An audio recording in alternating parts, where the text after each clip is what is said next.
Je vais m'empresser de rebondir sur ce qu'a dit Aline et sur cette description assez complète de Nouvelle Donne Campus, pour vous présenter plus en détail qui nous sommes et ce que nous faisons ici à Bordeaux ou plus globalement sur toute la France.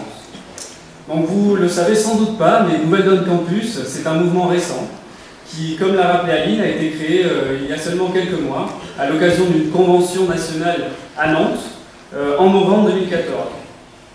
Depuis cette convention, nous affirmons chaque jour comme un relais de Nouvelle Donne, des propositions de Nouvelle Donne sur les campus, auprès des jeunes, mais aussi des moins jeunes. Aujourd'hui, Campus est présent dans une dizaine de villes en France. On a bien sûr Paris, d'où l'aventure a démarré, mais aussi Lille, Nantes, Toulouse, Marseille, Lyon ou encore Bordeaux. J'ai la chance d'avoir été désigné cette semaine comme co-référent national de Nouvelle Donne Campus. Et encore une fois, dans ce processus, Nouvelle Donne a innové. Puisque, je tiens à le préciser, pour la première fois en France, une organisation politique a décidé de désigner ses co-référents, non pas par une élection, non pas par cooptation, mais par tirage au sort. Et cela n'avait jamais été fait encore en France. Enfin, nous tenons à garantir, dans ce tirage au sort, la parité absolue.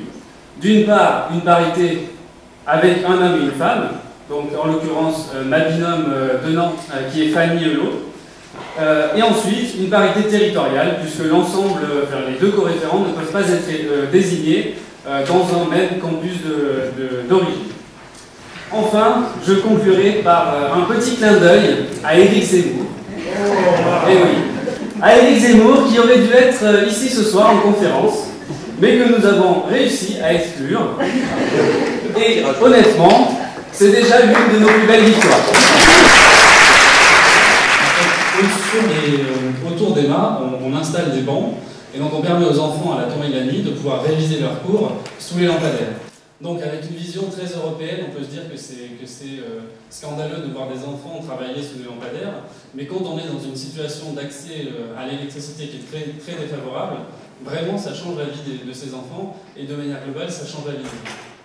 On apporte aussi des emplois, puisqu'il faut des gens pour installer, pour faire la maintenance, et pour, de manière globale, surveiller le parc de lampadaires solaires, puisque ce sont des éléments qui, malheureusement, peuvent être facilement volés. Donc voilà, c'est vraiment une action, finalement, qui est assez globale. D'une part, en apportant un service qui répond réellement à des besoins qui sont énormes d'accès à l'énergie de manière globale et d'accès à la lumière.